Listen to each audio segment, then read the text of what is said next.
Isang sigaw na walang tunog. Iyon ang laging gumigising kay Rico. Ang pakiramdam ng walang katapusang pagkahulog sa isang madilim na bangin. Ang pagpipilit ng kanyang lalamunan na bumuo ng isang salita. Isang hiyaw, pero walang lumalabas. At sa huling sandali, bago siya bumagsak sa kung anumang naghihintay sa ibaba, imumulat niya ang kanyang mga mata.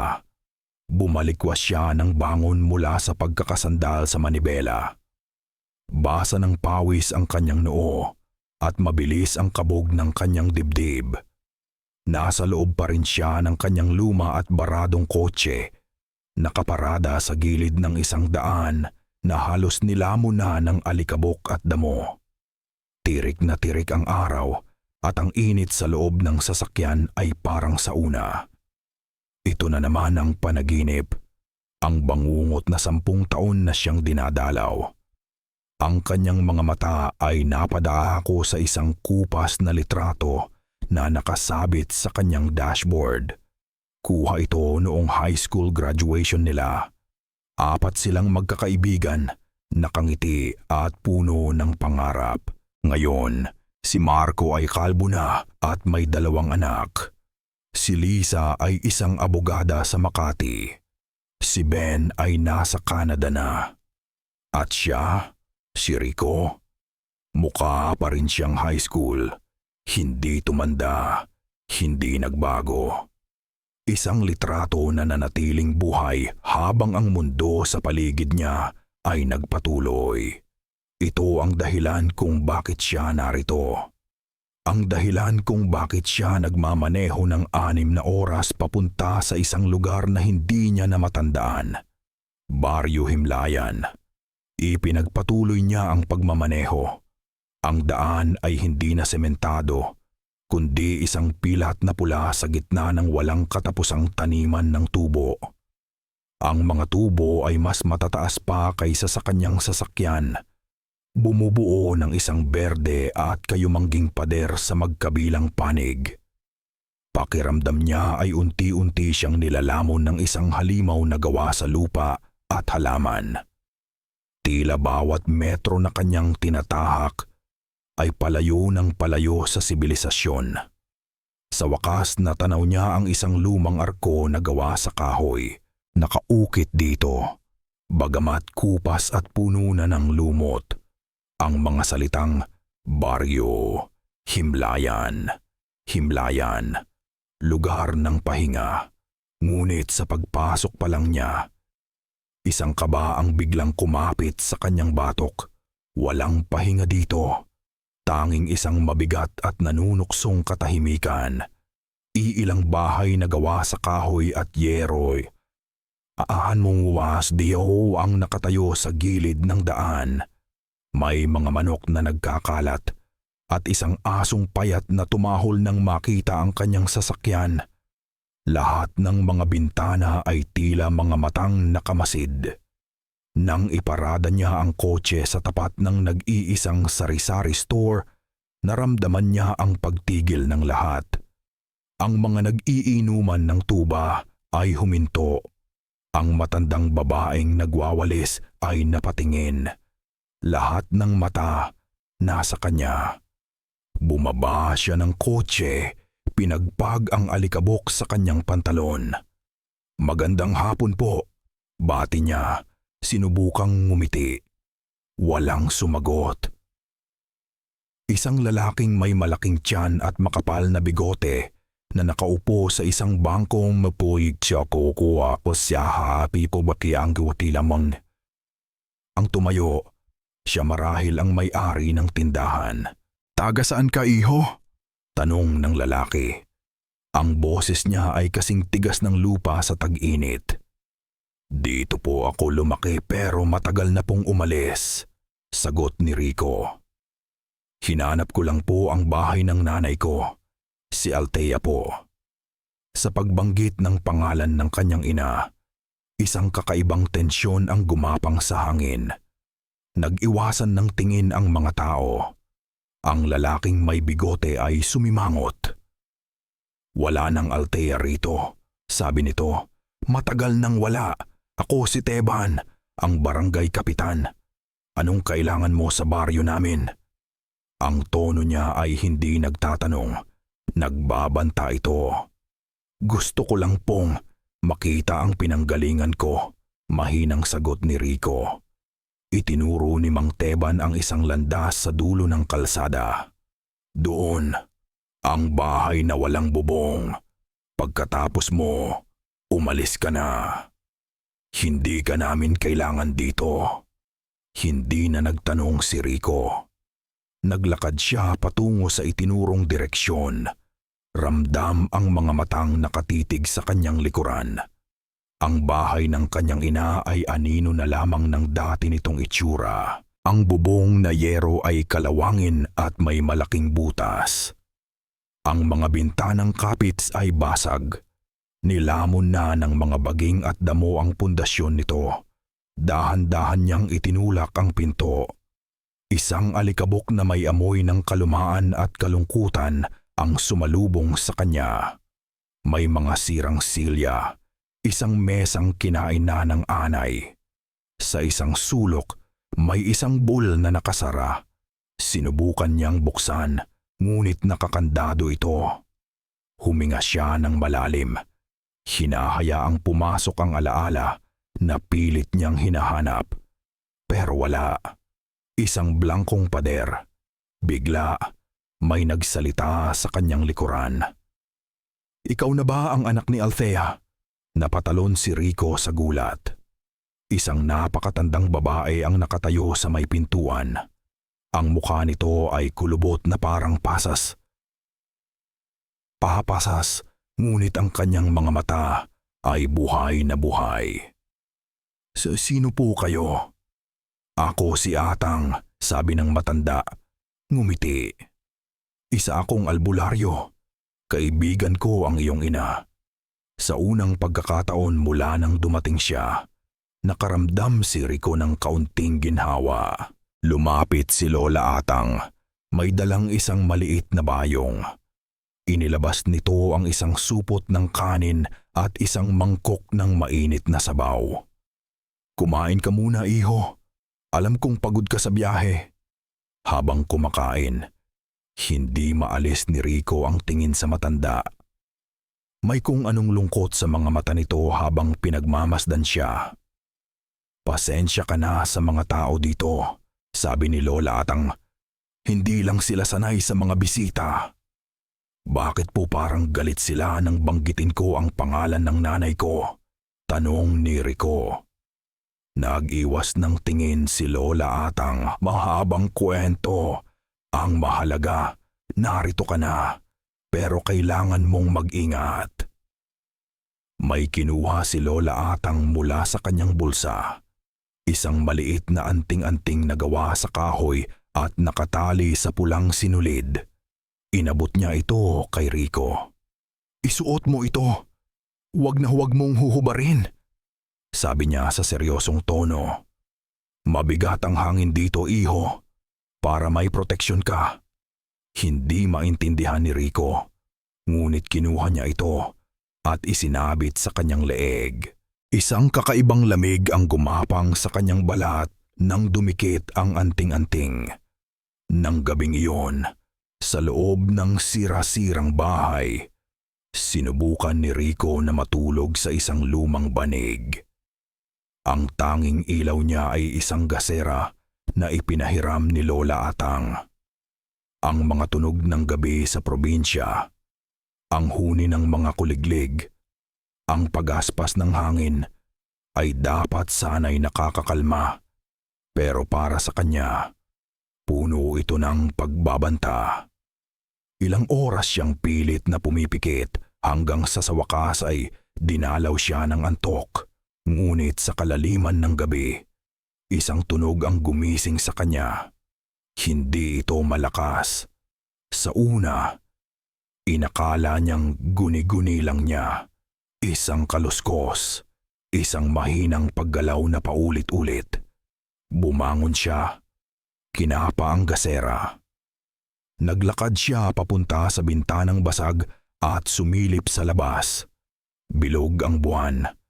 nagbibigay ng isang maputlang liwanag sa paligid. Ang mga anino ng tubo ay mahahaba at nakakatakot. At doon, nakita niya ito. Ang mga tubo sa taniman, 10 metro mula sa bahay, ay yumuyugyog. Nagsasayawan ang mga ito na parabang hinahagupit ng isang malakas na hangin. Kumakaluskos ang mga dahon nito sa isang marahas at hindi natural na paraan. Ngunit ang hangin sa paligid ay hindi gumagalaw. Walang kahit isang ihip. Ang gabi ay tahimik at walang kibo. Tanging ang mga tubo ang gumagalaw, yumuyuko, sumasayaw sa isang bagyo na siya lamang ang nakakakita. Pinilit ni Rico na kumbinsihin ang sarili na panaginip lang iyon. O baka dala lang ng pagod sa biyahe. Baka may malaking hayop lang na dumaan. Isang kalabaw na nakawala. Oo, yun nga siguro. Ngunit kahit sa ilalim ng sikat ng araw, ang pakiramdam ng pagbabanta mula sa tubuhan ay hindi nawawala. Tila bawat tangkay ng tubo ay isang matang nakamasid. Naghihintay. Upang abalahin ang sarili, kinuha niya ang kanyang lumang DSLR camera. Ito ang kanyang sandata, ang kanyang paraan upang unawain ang mundo. Sa likod ng lente, ang lahat ay may saysay. Ang lahat ay may anggulo at komposisyon. Nagsimula siyang kumuha ng mga litrato, ang sirasirang bahay, ang mga gaspang sa lumang kahoy, ang mga sapot ng gagamba sa bintana. Lumabas siya at kinunan ang baryo. Ang mga mukha ng tao, mga mukhang puno ng hiwaga at hindi masabing kwento. Kinunan niya ang tindahan ni Mang Teban, ang mga batang naglalaro ng tumbang preso, at ang anino ng bundok kanlaon sa malayo. At siyempre, kinunan niya ang tubuhan, ang dagat ng luntiang dahon na tila walang katapusan.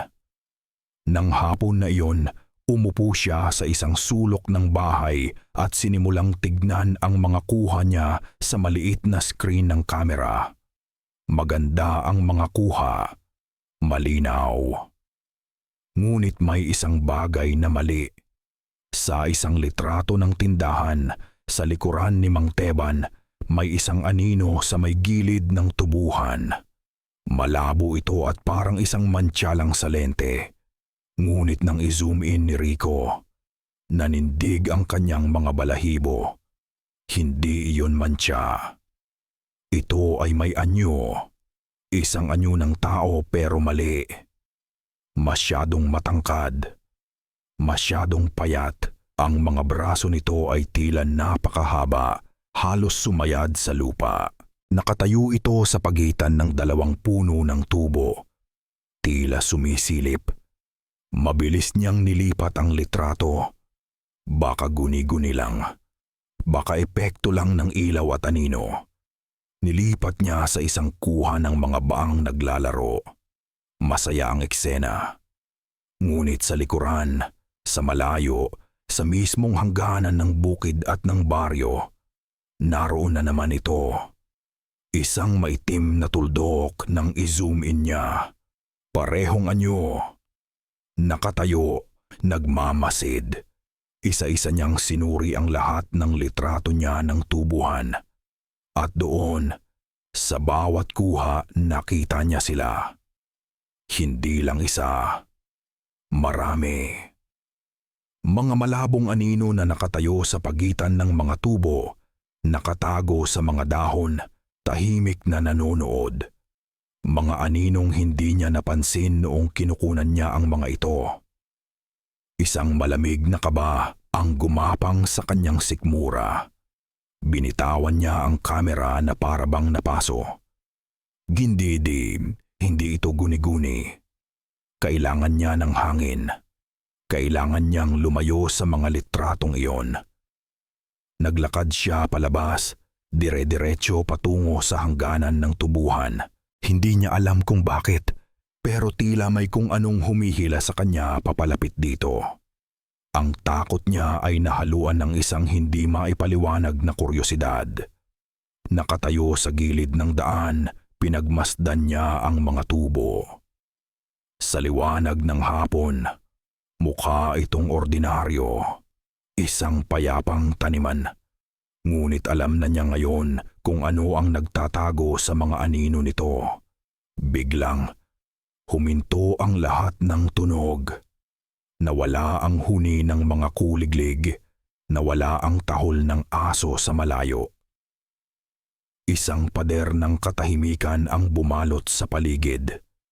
At sa gitna ng katahimikang iyon, narinig niya ito, isang bulong, mahina, parang hangin lang. Rico. Tumigil siya sa paghinga, lumingon siya sa paligid. Wala siyang nakitang tao, nag-iisa lang siya sa daan. Rico. Nanggagaling ito sa loob ng tubuhan. Boses ng isang maliit na bata. Malambing at mapaglaro. Sino yan? Sigaw ni Rico. Nanginginig ang boses. Walang sumagot. Ngunit narinig niya ulit ang bulong. Mas malapit na ngayon. Alika, laro tao. Lumalakas ang kabog ng kanyang dibdib. Isang parte niya ang gustong tumakbo palayo at huwag nang lumingon pa. Ngunit ang isa pang parte, ang parte na desperadong naghahanap ng sagot ay humakbang papalapit. Sumilip siya sa makitid na espasyo sa pagitan ng mga tubo, madilim sa loob, at amoy lupa at nabubulok na dahon. May tao ba dyan? Habang pabalik siya sa daan, nakasalubong niya ang isang magsasaka na may dalang itak. Nagtama ang kanilang mga mata. Sinubukan ni Rico na magtanong, Manong, may mga bata po bang naglalaro sa tubuhan? Ang mukha ng magsasaka ay biglang namutla. Ang mga mata nito ay nanlaki sa takot. Tumingin ito mula kay Rico papunta sa tubuhan at pabalik ulit. Humigpit ang hawak nito sa kanyang itak. Walang naglalaro diyan. Mabilis na sagot ng lalaki, tila galit. Huwag kang pumasok sa tubuhan pagsapit ng dilim. Tinalikuran siya nito at naglakad palayo ng mabilis. Bago ito tuluyang makalayo, huminto ito at lumingon. Idinagdag sa nanginginig na boses. Lalo na kung tinatawag ka. Naiwan si Rico na nakatayo roon, mas lalong naguluhan at natatakot. Bumalik siya sa bahay ng kanyang ina nang mag-aagaw na ang dilim at liwanag. Ang mga anino ay humahaba. Ang bawat kaluskos ng dahon ay parang mga yabag na sumusunod sa kanya. Isinara niya ang pinto. Kahit alam niyang hindi siya kayang protektahan ng manipis na kahoy na iyon. Umupo siya sa sahig, yakap ang kanyang mga tuhod, habang ang kadiliman ay unti-unting lumalamon sa buong kabahayan. Nang sa wakas ay nagkaroon siya ng lakas ng loob na sindihan ang gasera. Isang bagay ang pumukaw sa kanyang pansin. Bukas ng bahagya ang pinto. Imposible. Sigurado siyang isinara niya ito. Dahan-dahan siyang tumayo, kinuha ang gasera, at lumapit. Tinulak niya ang pinto, sumilip sa labas, wala. Tanging ang madilim na gabi. Isinara niya itong muli, at sa pagkakataong ito, isinandal niya ang isang upuan para harangan ito. Pagtalikod niya, ang liwanag ng gasera ay tumama sa sahig na puno ng alikabok. At napahinto siya sa paghinga. May mga bakas ng paa. Mga bakas ng paang nakayapak at puno ng mapulang putik. Ang uri ng putik na galing sa tubuhan. Nagsimula ito sa may pintuan, tumawid sa sahig na kahoy at dire-diretsong pumasok sa maliit na espasyo kung saan siya natutulog. At ang pinakakilabot sa lahat, Ang mga bakas ay biglang natapos sa gitna ng kwarto. Walang bakas na pabalik. Kung anuman ang pumasok, nasa loob pa. Hindi nakatulog si Rico ng gabing iyon. Bawat kaluskos sa labas ng bahay ay nagpapatindig sa kanyang mga balahibo. Bawat ihip ng hangin na dumadaan sa mga butas ng dingding ay parang isang malamig na hininga sa kanyang batok. Yakap-yakap. Niaahakak niya ang isang sira-sirang paa ng Silya, ang tanging bagay na mahahawakan niya bilang armas, habang ang kanyang mga mata ay nanatiling dilat sa dilim. Ang mga bakas ng paa sa sahig ay tila nanunukso, isang paalala na hindi siya nag-iisa. Kinabukasan, isang nakakabinging sigaw ng isang babae ang bumasag sa katahimikan ng umaga. Agad na napabangon si Rico. Mabilis niyang isinuot ang kanyang sapatos at maingat na sumilip sa bintana. May nagkakagulo sa gitna ng baryo. Nagtatakbuhan ang mga tao, lahat ay patungo sa iisang direksyon. Ang tubuhan. Dala ng kaba at ng pagnanais na malaman kung ano ang nangyayari. Lumabas siya at sumunod, nanatili sa malayo. Isang grupo ng mga kalalakihan, kasama si Mang Teban, ang pumasok sa tubuhan. Pagkalipas ng ilang minuto, lumabas sila, may buhat-buhat. Isang katawan, isang babae, marahil ang ina. Ang humagulhol nang makita ito. Napaluhod siya sa lupa. Ang kanyang pag-iyak ay sumasabay sa ihip ng hangin. Lumapit pa ng kaunti si Rico, sapat lang para makita. At ang nakita niya ay nagpatigil sa pagtibok ng kanyang puso.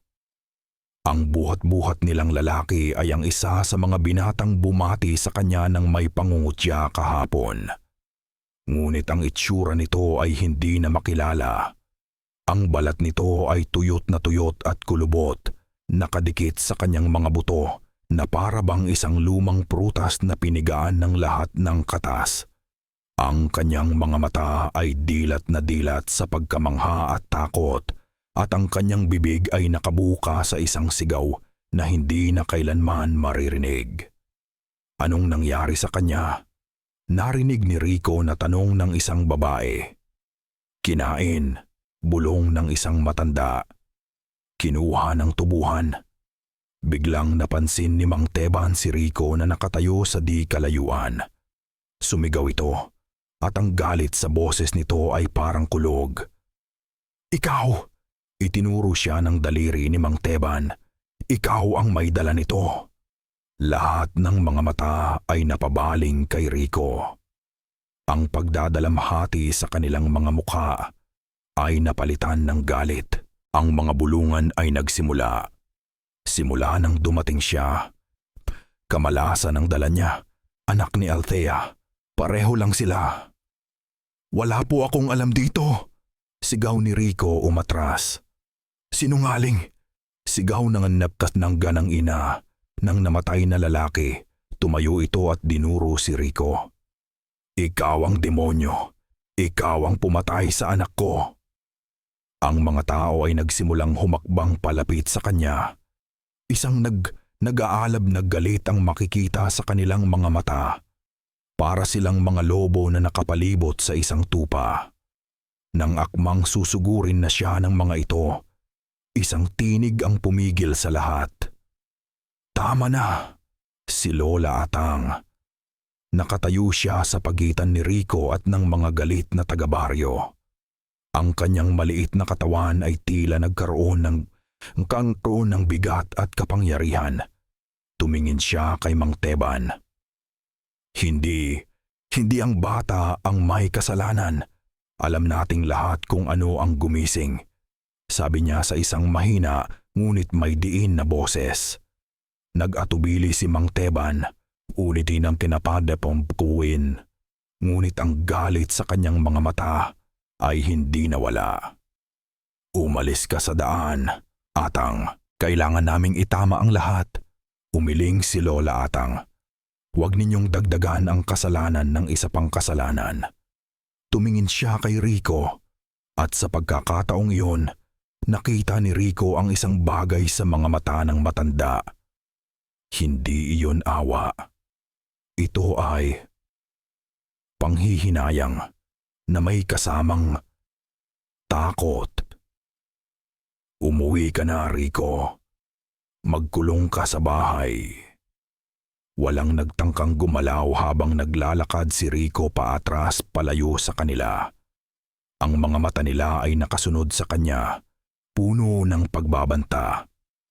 Pagdating sa bahay, isinara niya ang pinto at isinandal ang lahat ng muebles na kaya niyang buhatin para harangan ito. Kailangan niyang umalis dito. Ngayon na, hinintay niyang humupa ang gulo sa labas. Nang marinig niyang wala ng sigawan, dahan-dahan siyang lumabas sa likuran at tinungo ang kanyang kotse. Hindi na niya kukunin ang kanyang mga gamit. Ang mahalaga ay makaalis.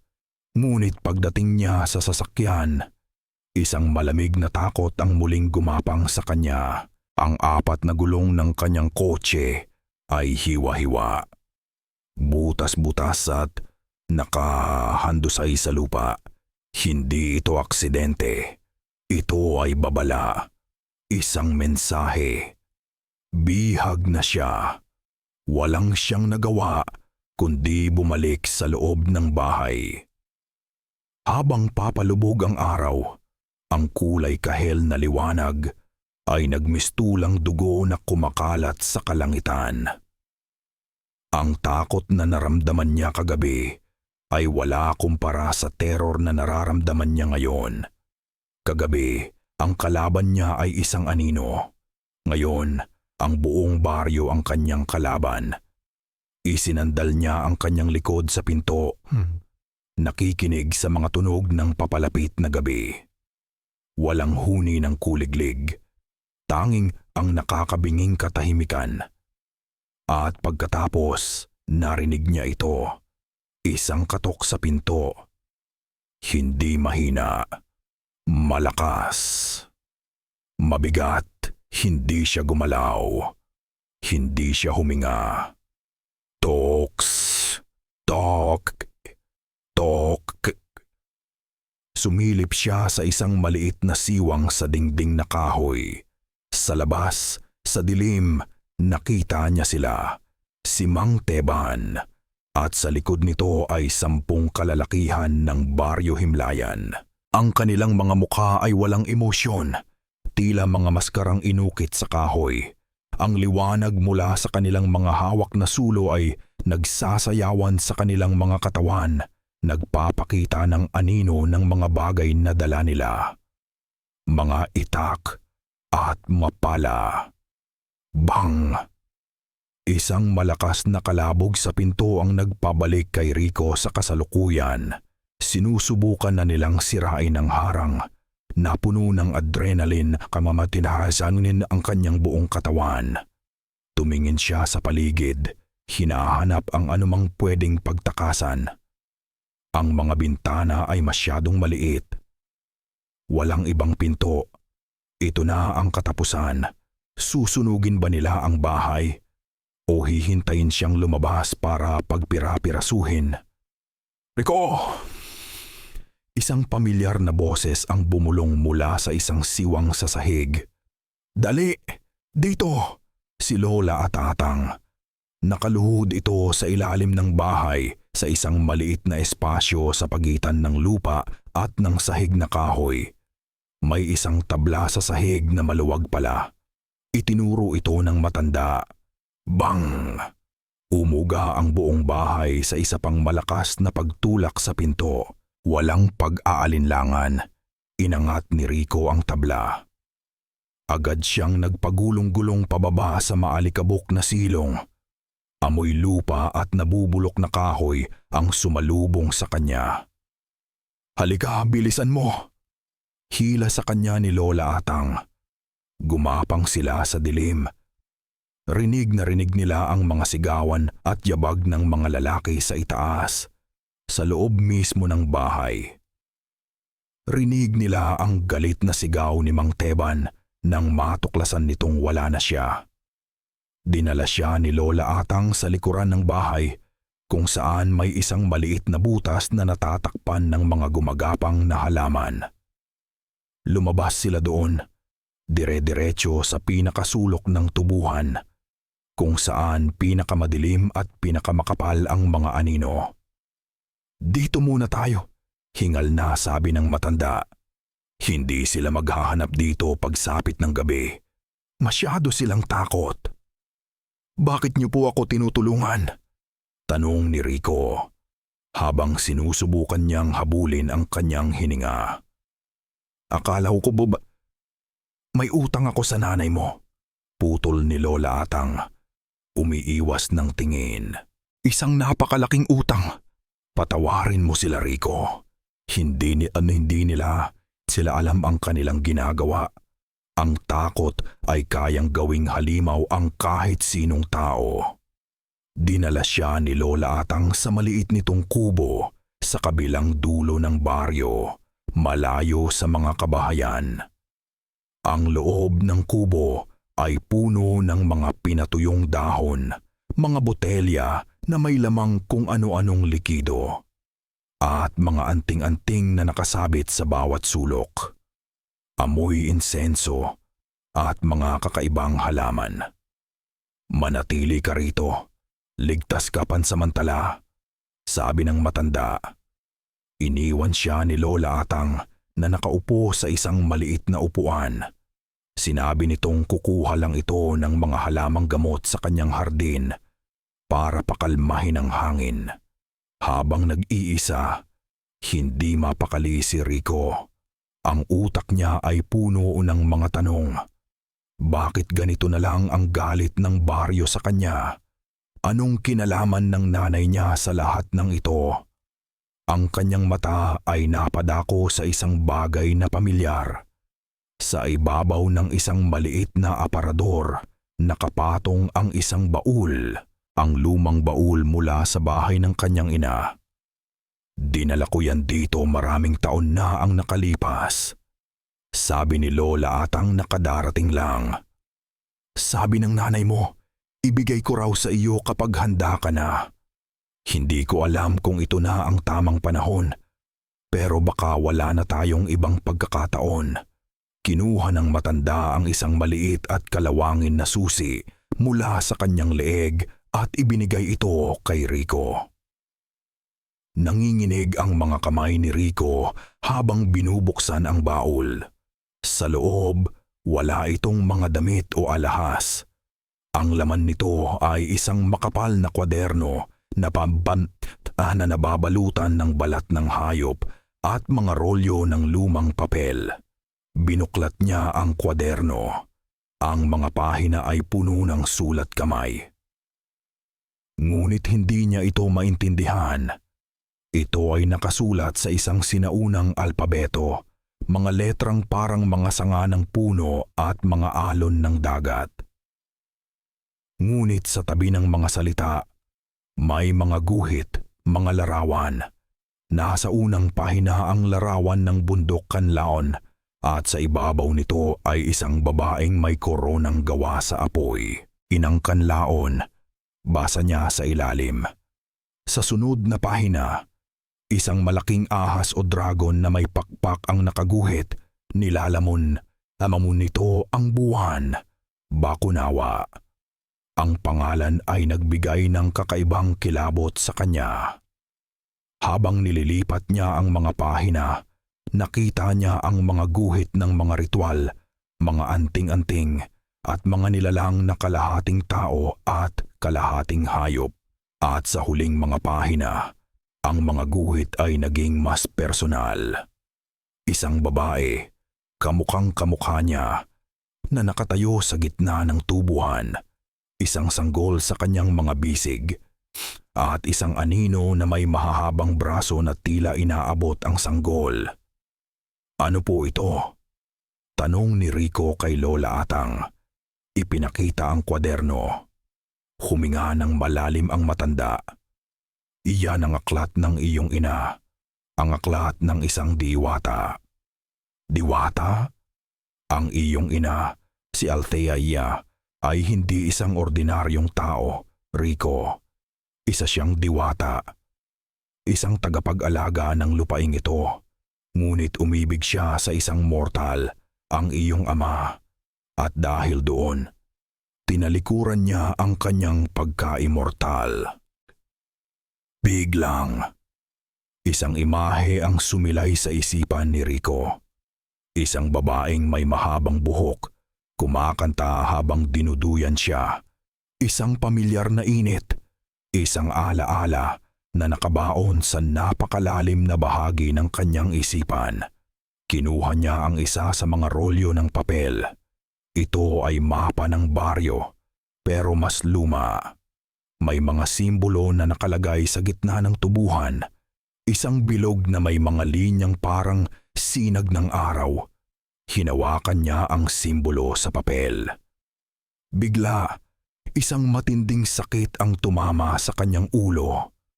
Napahawak siya sa kanyang sentido at napasigaw. Ang mga imahe ay sunod-sunod na pumasok sa kanyang isipan. Mabilis at malabo. Isang babaeng kamukha niya umiiyak. Ang anino na may mahahabang braso, isang kasunduan sa dilim. At ang mukha ng babae, basang-basa ng luha na nakatitig sa kanya. Bumubulong ng mga salitang hindi niya maintindihan. Pagkatapos, nawala ang lahat. Napaluhod siya, habol ang kanyang hininga. Rico, anong nangyari? Alalang tanong ni Lola Atang. Agad siyang inalalayan. Nanginginig si Rick. Pinagpapawisan ng malamig. May nakita po ako, hirap niyang sabi. Isang babae, umiiyak, kamukha ko po siya. Ang mukha ni Lola Atang ay napuno ng awa at lungkot. Hinaplos nito ang kanyang buhok. Ang nanay mo, ang alaala ng nanay mo. Bakit ngayon ko lang siya nakita? Bakit parang may pader sa isip ko? Tanong ni Rico. Ang kanyang boses ay puno ng pagkalito. Huminga ng malalim si Lola Atang bago nagsalita. Ang mga salitang lumabas sa bibig niya ay tila kasing bigat ng mga batong dinadala niya sa loob ng maraming taon. Dahil may sumpang bumabalot sa lugar na ito, Rico, isang sumpa na mas matanda pa sa ating lahat. Ang sumpa ng Bakunawa. Itinuro ng matanda ang larawan ng ahas na lumalamon sa buwan sa lumang aklat. Noong unang panahon, nang ang gutom ay halos lumipol sa baryong ito, ang mga ninuno natin ay gumawa ng isang kasunduan sa isang makapangyarihang nilalang ng lupa, isang anyo ng Bakunawa. Kapalit ng masaganang ani sa tubuhan, kailangan ng lupa na kumain, kailangan nitong kumuha ng alaala at ng buhay. Nanlaki ang mga mata ni Rico. Yung lalaking namatay, inani siya. Tumango si Lola Atang. Bawat henerasyon, may isang kinukuha. Isang handog para sa lupa. Ngunit ang iyong ina, dahil sa kanyang pagmamahal sa iyo at sa iyong ama, sinubukan niyang putulin ang kasunduan. Ginalit niya ang Bakunawa. Ginalit niya ang lupa. Isang malamig na realisasyon ang tumama kay Rico. Kaya galit ang mga taga-baryo. Dahil sinira ng nanay ko ang kanilang kasunduan. Mas malala pa roon, bulong ni Lola Atang. Ang kanyang boses ay nanginginig na. Nang mabigo ang iyong ina na sirain ng sumpa, ito ay nagwala. Naghahanap ito ng bagong sisidlan, isang bagong ugat na pagkakapitan. At ang nakita nito ay ang dugo ng isang diwata na nananalaytay sa isang mortal na katawan. Napatingin si Rico sa kanyang mga kamay. Ako? Ikaw, Rico. Kumpirma ng matanda. Ang sumpa ay kumapit sa iyo noong ikaw ay sanggol pa lamang. Iyon ang dahilan kung bakit hindi ka tumatanda. Iyon ang dahilan kung bakit nawala ang iyong mga alaala. Ang sumpa ay dahan-dahang kumakain sa iyong pagkatao. Sinusubukan kang gawing bagong handog. Ngunit ang dugo ng iyong ina ay lumalaban. Iyon ang nagpoprotekta sa iyo. At yun din ang nagpapagulo sa lahat. Biglang, ang lahat ng pinto at bintana ng kubo ni Lola Atang ay nagsara ng malakas, na parabang sinampal ng isang hindi nakikitang kamay. Ang apoy sa gasera ay biglang lumiit, halos mamatay, na nag-iwan sa kanila sa halos kumpletong kadiliman. Nandito na siya, nanginginig na bulong ni Lola Atang. Naramdaman niya ang pagbubukas ng iyong alaala. Gutom na siya. Mula sa labas ng kubo, narinig nila ang isang pamilyar na tunog. Ang marahas na kaluskos ng mga dahon ng tubo, sumasayaw sa isang hanging hindi umiihip, nagsimulang mayanig ang buong kubo.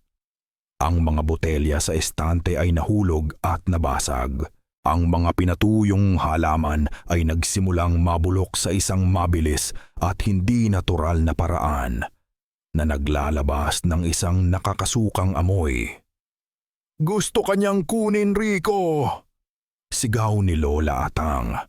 Si Rico ay napasandal sa dingding. Ang kanyang puso ay dumadagundong sa kanyang dibdib. Sa sahig na kawayan, sa mga siwang nito, nakita niya ang mga anino na gumagapang sa ilalim. Mga aninong may mahahabang braso at mga daliring parang mga kuko. Kinakalmot ang lupa. Sinusubukang pumasok.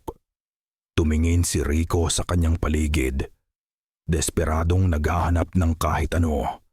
Ngunit wala siyang makita kundi takot at dilim at sasalamin.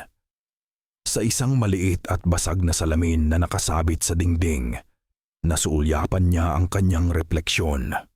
Sa isang iglap, habang ang kubo ay patuloy na niyayanig ng isang hindi nakikitang puwersa, nakita niya ito, ang kanyang mga mata. Sa loob ng isang segundo, ang kanyang mga mata ay hindi na kulay kape.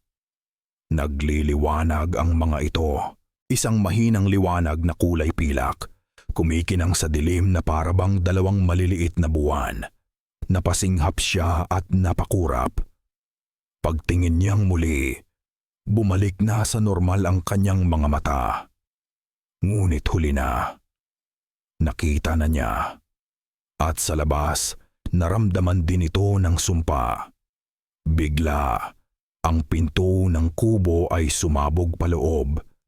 Isang malakas at nakakabinging katahimikan ang pumalit sa kaguluhan. At sa bukana ng pinto, isang anino ang nakatayo, mas maitim pa kaysa sa gabi. Ang anyo nito ay nagbabago-bago, ngunit ang dalawang mahahabang braso nito ay malinaw. At sa dulo ng mga braso nito, walang kamay. Tanging ang matutulis na dulo na tila gawa sa pinatigas na kadiliman. Dahan-dahan itong humakbang papasok. Walang sigaw, walang hiyaw. Ang takot na gumagapang sa lalamunan ni Rico ay sobrang tindi. Ninakaw nito ang kanyang boses. Ang tanging nagawa niya ay umatras. Napasandal sa dingding habang ang anino ay dahan-dahang gumagapang papasok sa kubo. Huwag kang matakot, Rico! Sigaw ni Lola Atang. Itinataas ang isang anting-anting na gawa sa mga buto. Labanan mo. Huwag mong hayaang kainin ka ng takot. Ngunit paano niya lalabanan ang isang bagay na gawa sa bangungot? Itinaas ng anino ang isa sa mahahaba nitong baso. Ang matulis na dulo nito ay humaba. Gumapang sa sahig na parang isang ahas. dire-diretso patungo sa kanya. Napapikit si Rico.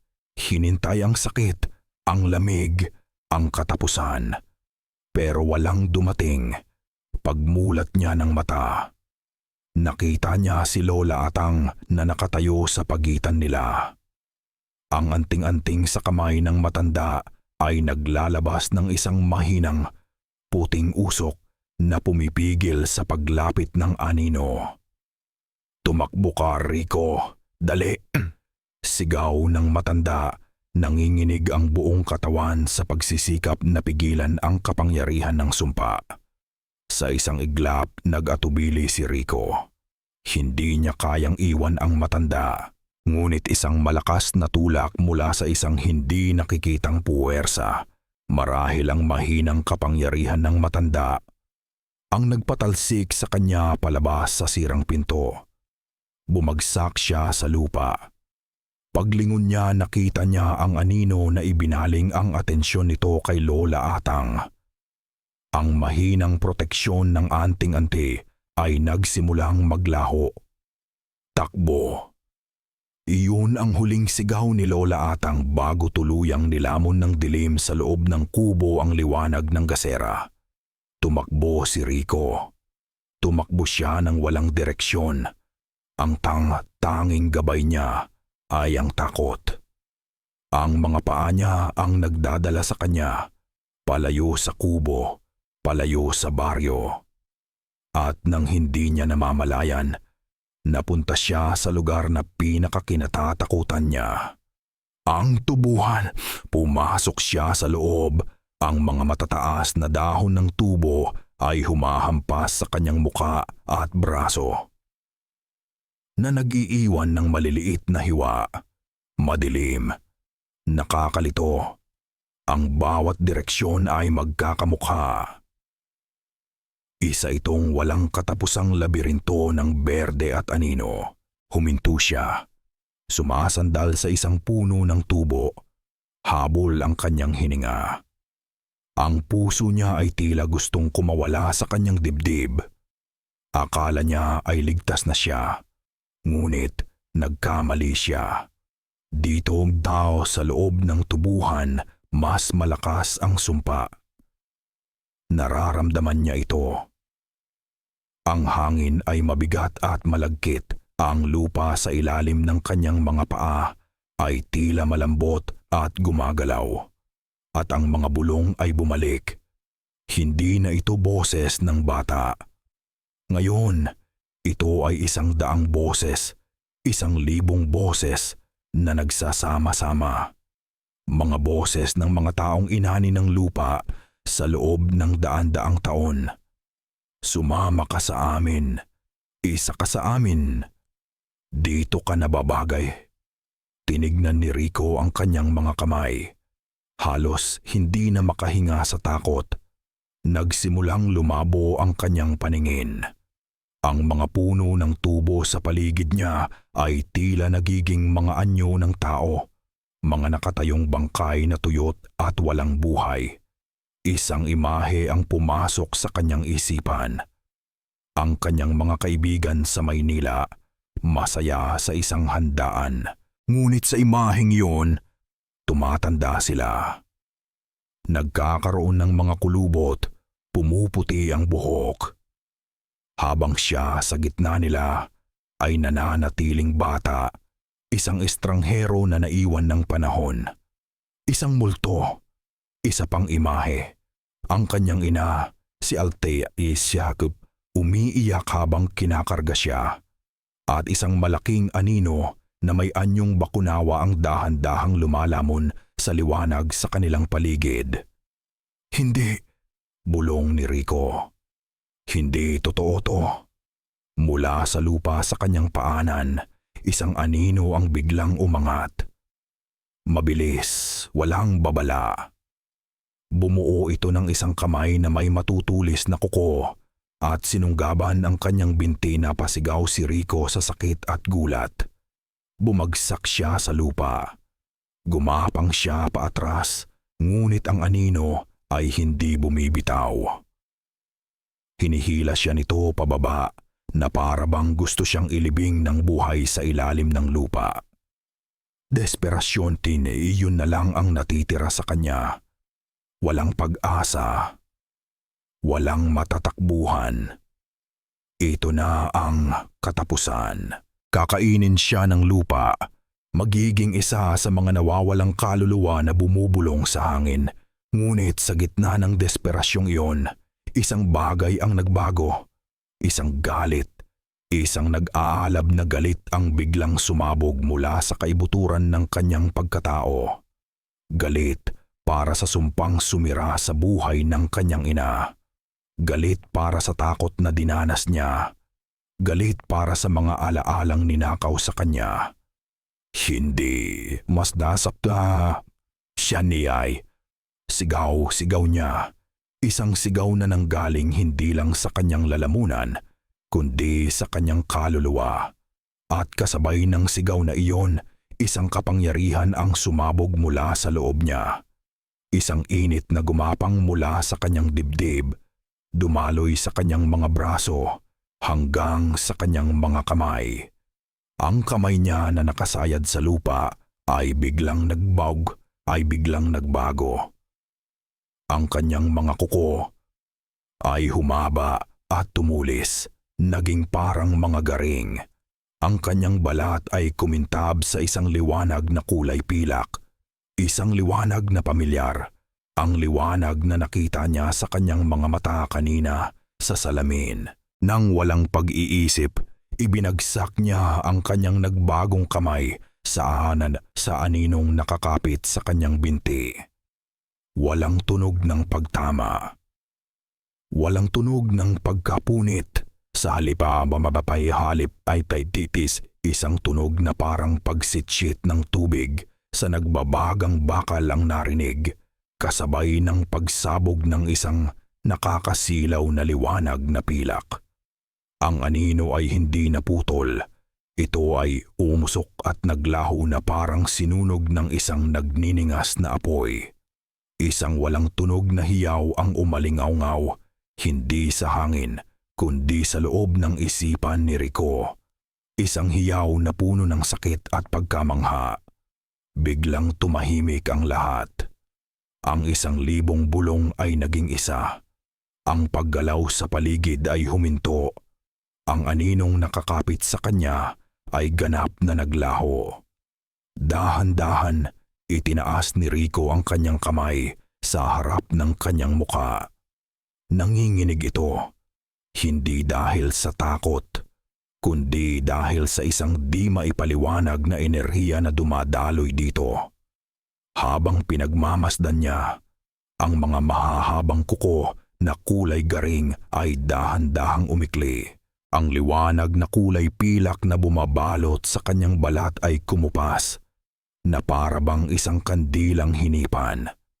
Sa loob lang ng ilang segundo, ang kamay na nasa harap niya ay kamay na ulit ng isang ordinaryong tao. Ngunit ramdam pa rin niya ang kakaibang init at kuryente na nanunuot sa kanyang mga ugat, isang paalala ng kapangyarihang biglang lumaba. Napatingin siya sa paligid.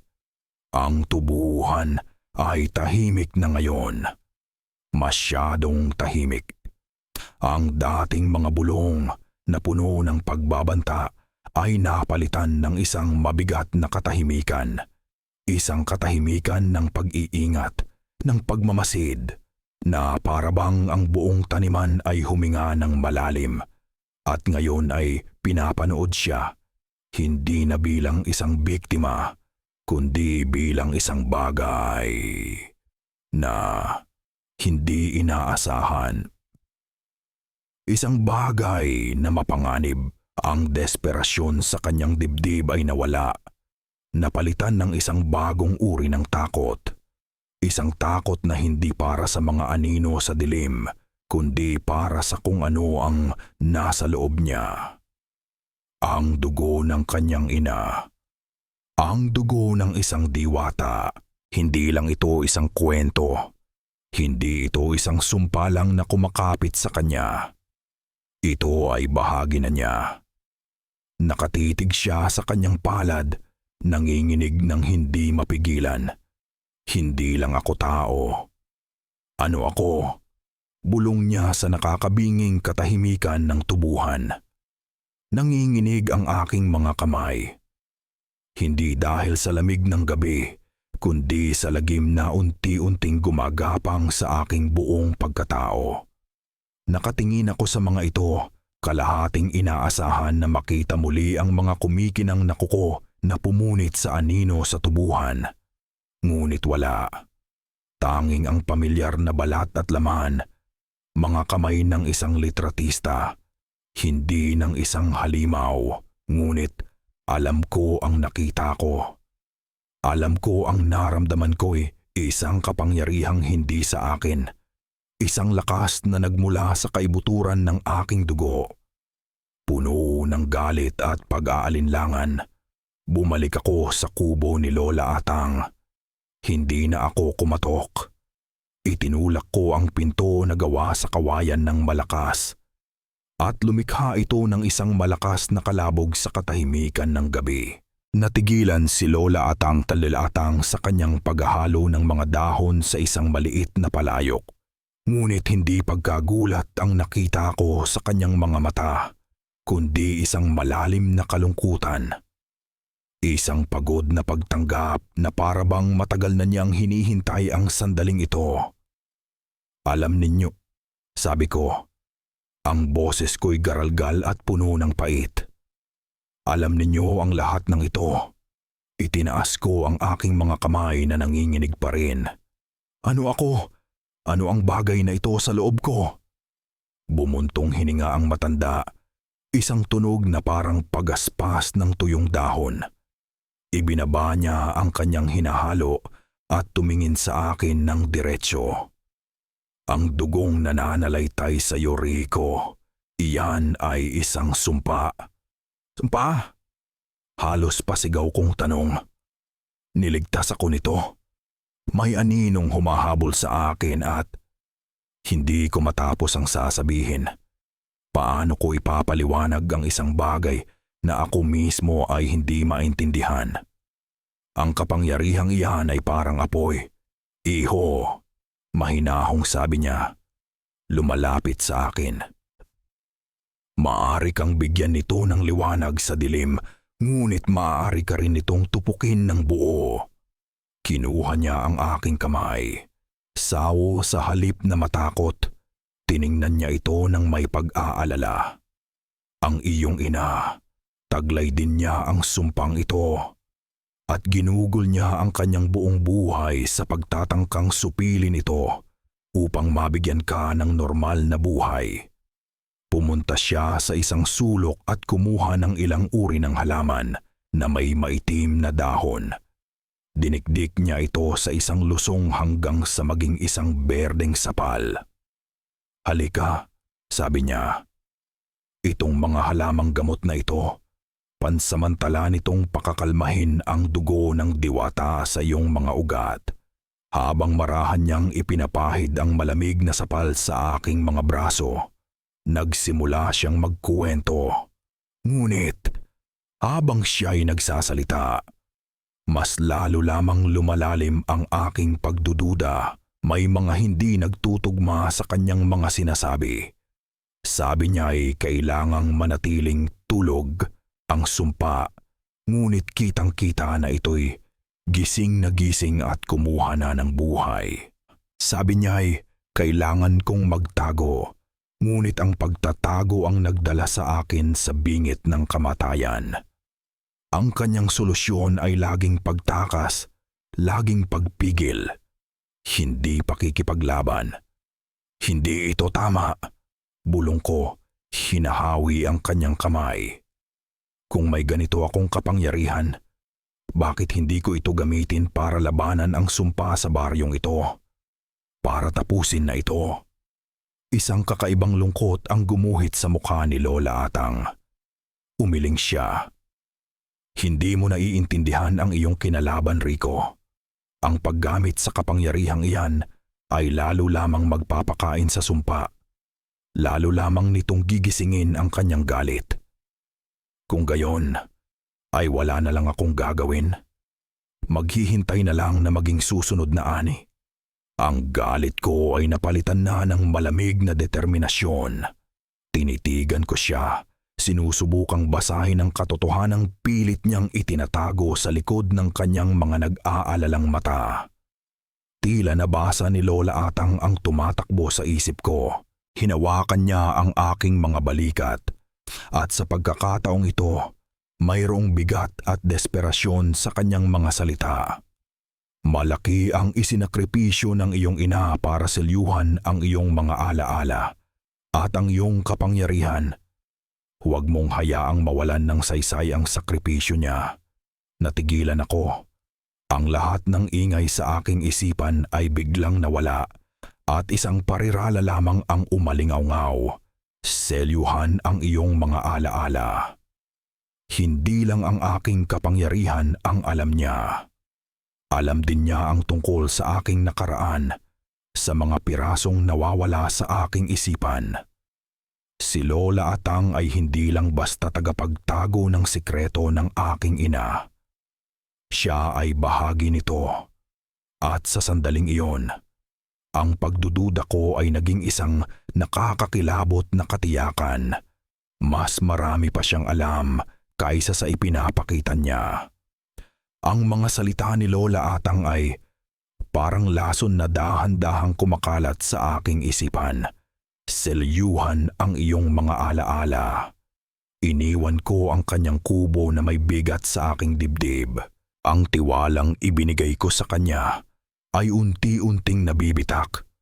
At sa bawat bitak, sumisilip ang isang nakakakilabot na katotohanan. Hindi siya ang kakamping inaakala ko. Isang hindi maipaliwanag na puwersa ang humila sa akin pabalik. Pabalik sa lugar kung saan nagsimula ang lahat. Pabalik sa sirasirang bahay ng aking ina. Mayroon pa akong hindi natatagpuan. Mayroon pang isang piraso ng palaisipan na kailangang mahanap. Isang kutob na nagsasabing ang sagot ay naghihintay sa ilalim ng parehong bubong kung saan ako unang nasilayan. Pumasok ako sa bahay. Hindi na bilang isang anak na naghahanap ng nakaraan, kundi bilang isang investigador na hinahabol ang katotohanan. Ang bawat sulok ay nagsusumigaw ng sikreto. Ang alikabok sa sahig ay tila nagtatago ng mga yapak ng kahapon. Nagsimula akong maghanap na parang wala ng bukas. Iginilid ko ang mga lumang kasangkapan. Kinapa ko ang bawat dingding na gawa sa sawali. Ngunit wala. Nang ako'y halos mawalan na ng pag-asa, napansin ko ang isang bagay sa sahig na gawa sa kawayan. Sa mismong silid kung saan dapat sana'y kama ng aking ina. Isa sa mga tabla ay bahagyang nakaangat kaysa sa iba. Gamit ang dulo ng aking mga daliri, maingat kong sinungkit ito. Bumigay ang tabla at tumambad sa akin ang isang maliit at madilim na espasyo sa ilalim. Sa loob, may isang maliit na sisidlang balat, nangingitim na sa katagalan. Nanginginig ang mga kamay ko habang inaabot ito. Ang balat ay marupok na sa aking paghawak. Sa loob, naroon ang mga pahinang marahas na pinilas mula sa tala-arawan, ang mga huling pahina. Ang sulat kamay ng aking ina ay nanginginig, puno ng pagmamadali at desperasyon.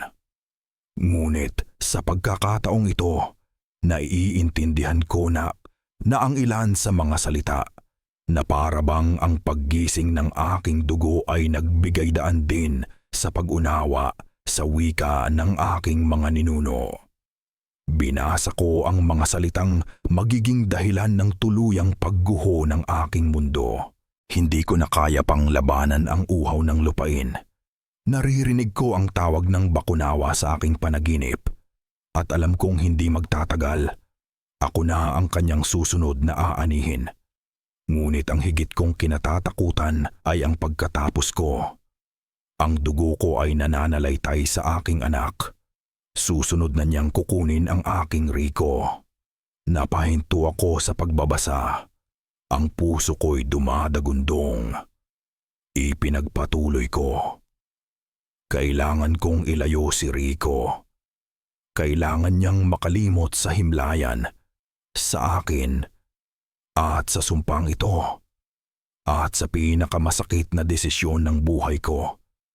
Hihilingin ko sa aking pinakamatalik na kaibigan, si Atang, na gawin ang isang bagay na karumal-dumal. Selyuhan ang kanyang mga alaala. Burahin ang kanyang pagkatao bilang anak ng diwata upang mabuhay siya bilang isang normal na tao. Malayo sa lugar na ito, gumuho ang mundo ko. Si Lola Atang. Siya ang gumawa nito. Ngunit ang huling talata ang tuluyang pumatay sa anumang natitirang pag-asa sa aking puso. Ipinangako niya sa akin na poprotektahan niya si Rico kahit anong mangyari. Ngunit nakikita ko ang takot sa kanyang mga mata. Mas mahal niya ang himlayan kaysa sa alaala ko kung dumating ang araw na kailangan ng sumpa ng bagong kabayaran. Isang sakripisyo upang mapakalma ang lupa. Alam kong sa kabila ng kanyang pangako, ibibigay niya ang aking anak. Binitiwan ko ang mga pahina na parabang nag-aapoy ang mga ito. Isang malamig na pawis ang bumalot sa aking katawan. Ang lahat ay naging malinaw. Ang kabaitan ni Lola Atang, ang kanyang mga babala, ang kanyang tulong, lahat ay isang pagkukunwari. Hindi niya ako tinutulungang tumakas. Inihahanda niya ako. Pinapakalma niya ako. Ginagawa niya akong sunod-sunuran. Hinuhubog niya ako para maging perpektong alay. Ako ang susunod na ani. At ang aking tanging kaibigan ang siyang maghahatid sa akin sa kamatayan. Blag. Sumambulat ang pinto at ang mga piraso ng lumang kahoy ay lumipad papasok. Bumuhos papasok si Mang Teban at ang mga taga-baryo. Ngunit hindi nagalit ang nakita ko sa kanilang mga mukha. Isang bagay na mas nakakatakot. Ang kanilang mga mata ay walang laman, walang emosyon, walang kaluluwa. Para silang mga manikang desusi na iisa lang ang utos na sinusunod. Dahan-dahan silang pumasok, hindi nagsasalita. Isang tahimik na agos ng mga katawang may iisang layunin. Pinalibutan nila ako, tinatakpan ang lahat ng posibleng labasan. At sa likuran nila, mula sa dilim ng gabi, lumitaw siya. Nabitawan ko ang mga huling pahina ng tala-arawan na marahang lumapag sa alikabok na sahig. Wala na ang mabait at maawaing Lola Atang na aking nakilala. Ang nakatayo roon ay isang estranghero na may mga matang kasing lamig ng bakal at determinasyong kasing tigas ng bato. Ang kanyang mukha ay isang maskara ng malungkot na pangangailangan. Isang itsura ng isang taong gagawin ang isang karumaldumal na bagay para sa inaakala niyang mas malaking kabutihan. At sa kanyang kamay, hawak niya ang isang maliit na manika, gawa sa mga retaso ng tela at tuyong sanga, na may kapirasong buhok na kasing itim ng sa akin. Isang manikang voodoo na kamukhang kamukha ko. Nakatitig ako sa manikang hawak ni Lola Atang. Isang karikatura ng aking sarili na gawa sa retaso at kamatayan. Sa isang iglap, ang lahat ng sakit at takot na naramdaman ko sa Baryo Himlayan ay walang-wala kumpara sa matinding kirot ng pagtataksil na ito. Ang babaeng itinuring kong huling kanlungan, ang tanging taong pinagkatiwalaan ko, ay siya palang naghahatid sa akin sa aking katapusan. Bakit? Iyon lang ang salitang lumabas sa aking mga labi. Isang halos hindi marinig na bulong ng isang pusong winasak. Isang malamig na tingin ang isinukli niya sa akin. Wala na ang pag-aalala. wala na ang awa. Tanging ang isang malungkot ngunit matatag na determinasyon. Para sa himlayan, sagot niya, ang kanyang boses ay kasing walang buhay ng mga matang nakapaligid sa akin. Ang lupa ay nauuhaw. Kailangan nitong uminom para muling mabuhay. Ito ang kasunduan. Ito ang aming kaligtasan.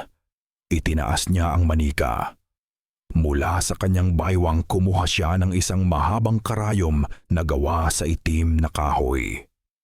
Nagsimula siyang bumigkas ng mga salitang hindi ko maintindihan. Mga sinaunang dasal na parang gumagapang sa hangin. Sinubukan kong ipunin ang kapangyarihan sa aking kalooban, ang dugong diwata na minsan nang nagligtas sa akin. Ngunit bago pa man ito sumibol, mabilis na itinusok ni Lola Atang ang karayom sa dibdib ng manika. Isang nakakapasong sakit ang sumabog sa aking dibdib na parabang isang tunay na patalim ang tumagos doon. Napaluhod ako. At ang lakas na aking tinatawag ay biglang naglaho na parang usok. Ang bawat hibla ng aking kalamnan ay nanghina. Ang kapangyarihang nag-aalab sa aking mga ugat ay biglang naging malamig at mabigat. Ginamit niya ang mahika ng lupa para supilin ang mahika sa aking dugo. Wala akong magawa nang makita ang aking paghina. Ang mga taga-baryo ay gumalaw na parang iisang nilalang. Hinawakan nila ang aking mga braso at binti. Ang kanilang mga kamay ay mahigpit at walang pakiramdam. Walang saysay ang aking pagpupumiglas. Para akong isang hayop na nahuli sa bitag, naghihintay na lamang katayin. Iginapos nila ang aking mga kamay sa aking likuran gamit ang isang magaspang na nalubid na sumugat sa aking balat. At sinimulan nila akong kaladkarin. Kinaladkad nila ako palabas ng bahay ng aking ina, palayo sa huling alaala niya, at papasok sa pusod ng kadiliman, ang tubuhan. Ang mga bulong na dati nasa gilid lang ng aking pandinig ay ngayoy naging isang nakabibinging koro. Libu-libong tinig ang tumatawag sa aking pangalan, sabik, gutom. Ang mga tubo ay nagsara sa aking likuran. Ang kanilang mga dahon ay humahaplos sa aking muka na parang mga daliri ng kalansay. Dinala nila ako sa isang bilog na lupa sa gitna ng tubuhan, isang lugar kung saan walang tumutubong tubo. Ang lupa ay abnormal na maitim at malagkit, na parabang daan-daang taon na itong binababad sa dugo. Sa gitna nito nakatayo ang isang lumang tulos na kahoy. Pinakinis ng panahon at ng mga naunang sakripisyo. Doon nila ako itinali. Mahigpit, walang awa. Ako ay isang alay na ihahain sa isang Diyos na uhaw. Nakatayo sa aking harapan si Lola Atang. Ang kanyang anino ay humahaba sa liwanag ng buwan. Itinaas niya ang kanyang mga kamay sa langit. Ang mga taga-baryo ay yumuko na parang sa isang ritual. Habang nagsisimula siyang bigkasin ang mga sinaunang salita ng kasunduan, ang lupa sa ilalim ng aking mga paa ay nagsimulang yumanig. Ang mga anino mula sa libu-libong tubo ay nagsimulang gumapang mula sa kanilang mga kinatatayuan. Hindi na nananatili sa kanilang pinagmulan. Ang mga ito'y nag-anyong mga itim na ahas, dumadaloy sa lupa, nagtatagpo, at lahat ay may iisang direksyon, patungo sa akin. Sila ay parang mga gutom na lintang nakaramdam ng dugo, nagmamadaling lumapit sa kanilang piging. Ang mga itim na anino ay parang mga gutom na ahas na gumagapang palapit. Nararamdaman ko ang lamig na humihigop sa aking lakas sa bawat pulgadang nilalapit nila. Ang mga bulong ay naging isang sigawan sa loob ng aking isipan, Isang koro ng gutom na nagdiriwang sa kanilang paparating na piging. Nakatali at walang magawa, naramdaman ko ang huling piraso ng pag-asa na tuluyang umalis sa aking katawan. Ito na ang katapusan. Tumingin ako kay Lola Atang. Ang kanyang mga mata ay nakapikit. Abala sa kanyang mga dasal, tumingin ako sa mga taga-baryo. Sila'y mga walang laman na sisidlan, mga alipin ng isang kasunduang mas matanda pa sa kanila.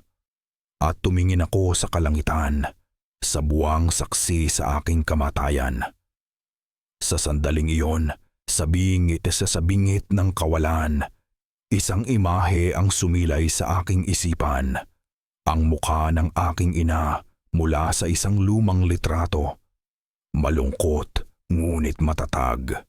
Ang kanyang sakripisyo. Ang kanyang pagtatangkang bigyan ako ng normal na buhay.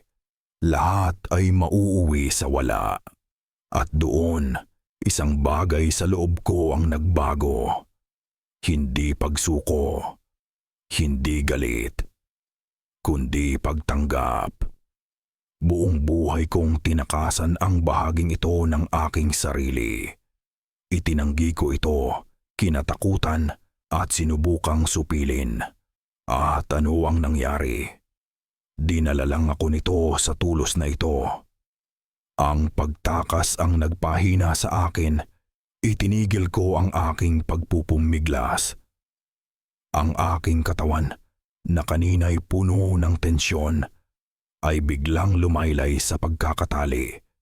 Sa halilip, tadim na itulak palayo ang sumpa, hinayaan kong maramdaman ito, ang uhaw ng lupa.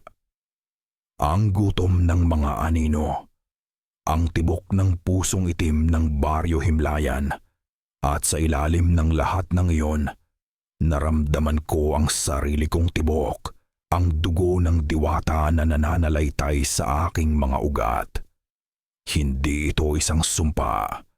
Ito ay kung sino ako.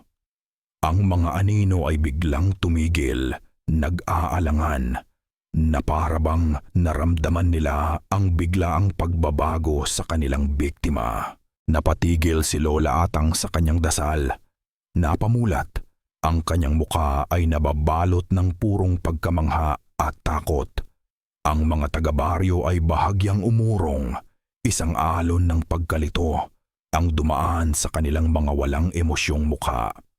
Huminga ako ng malalim, hindi ng hangin, kundi ng kapangyarihan ng lupa sa ilalim ko.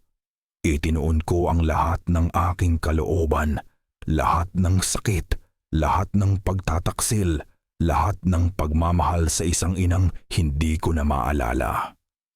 At pinakawalan ko ito. Hindi ito sigaw ng tao. Ito ay isang atungal. Isang sigaw na nagmula sa kaluluwa ng isang diwata. Dalisay, malakas, at puno ng sinaunang kapangyarihan. Hindi ito sigaw ng takot, kundi isang panawagan. Isang utos, isang alingaw-ngaw na umakyat sa kalangitan, hindi patungo sa mga anino o sa mga taga-baryo, kundi sa iisang direksyon, ang tahimik at natutulog na bundok Kanlaon, at nagsimulang yumanig ang lupa.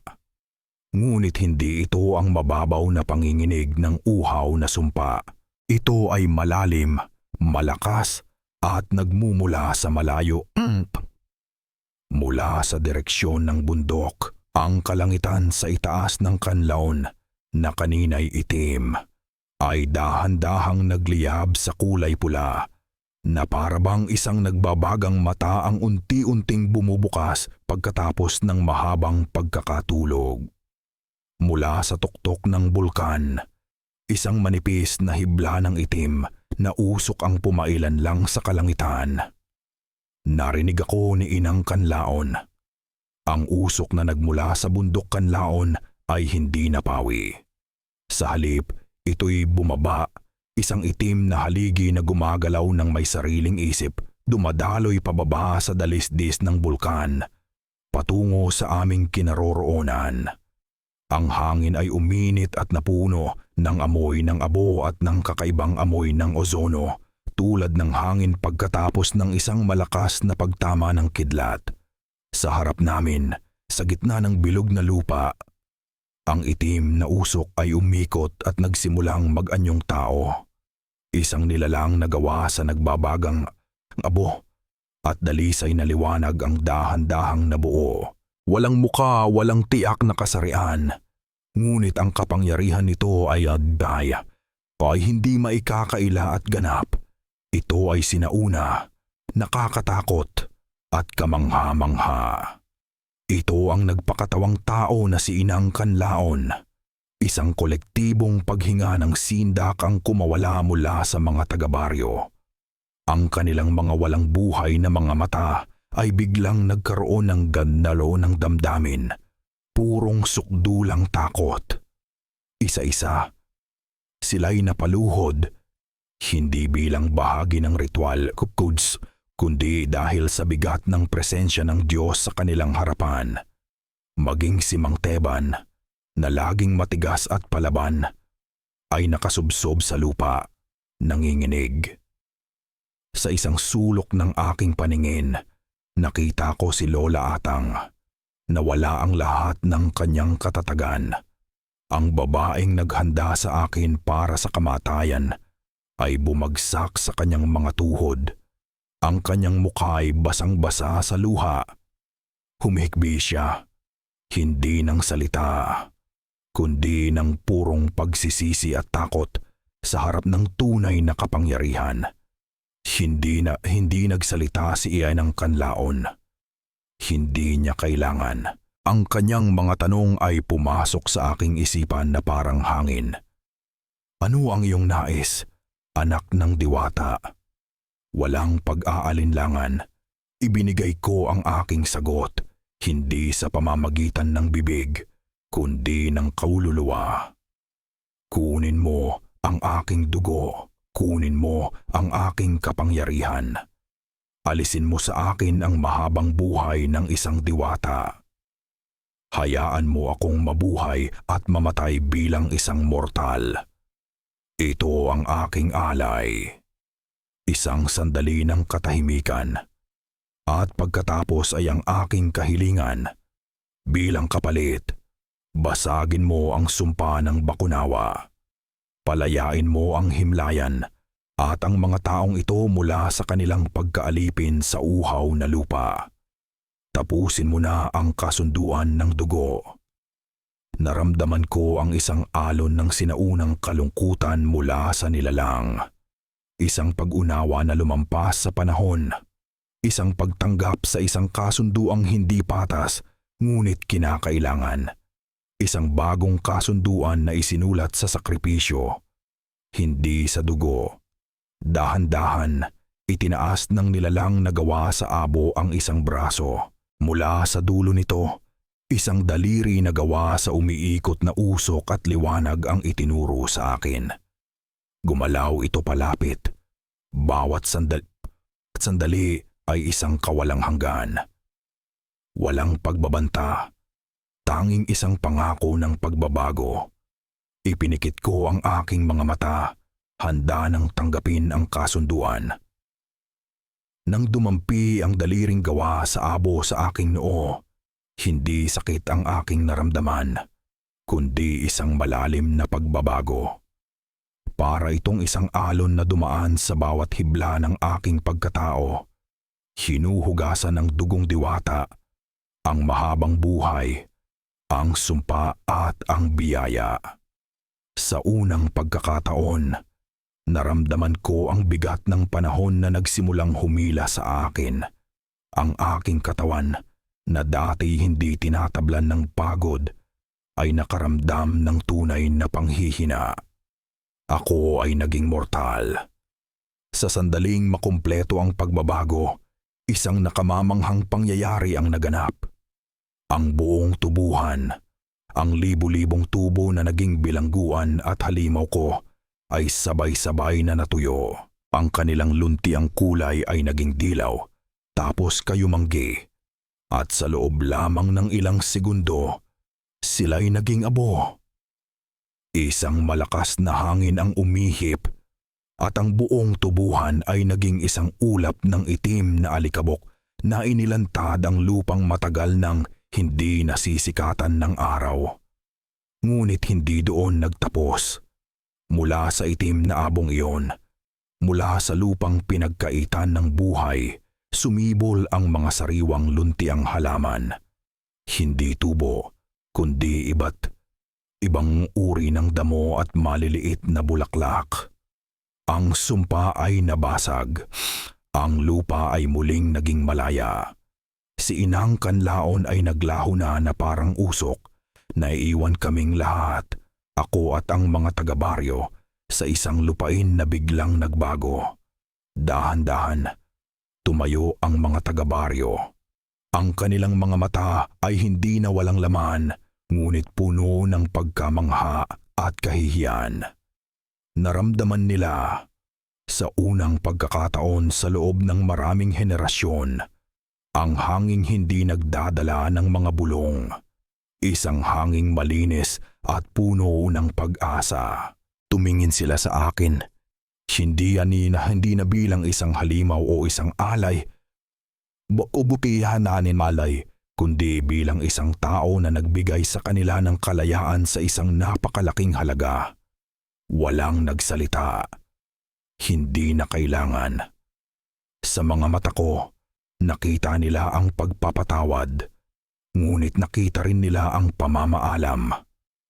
Niluwagan ko ang lubid na nakatali sa akin na ngayoy parang isang lumang alaala na lamang. Walang pumigil sa akin. Tahimik akong naglakad palayo sa kanila. Palayo sa gitna ng patay na tubuhan. Habang naglalakad ako sa pamilyar na daanang pula, sa unang pagkakataon, naramdaman ko ang tunay na init ng araw sa aking balat. Hindi na ito isang bagay na dapat katakutan, kundi isang yakap.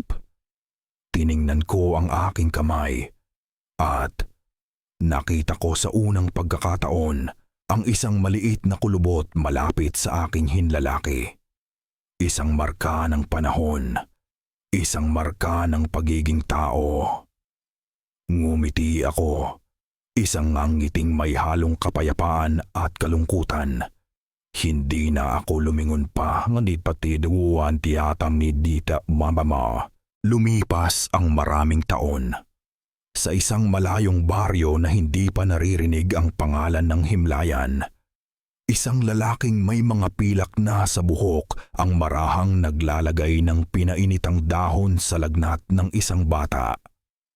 "Salamat po, Tata Rico," sabi ng ina ng bata. Ngumiti lang ako. Nang gabing iyon, habang nakaupo sa tabi ng apoy, tinanong ako ng bata, "Tata, magkuwento po kayo." Tumingin ako sa malayo, sa direksyon kung saan naroon ang isang bundok na tanging ako na lang ang nakakaalala. Huminga ako ng malalim.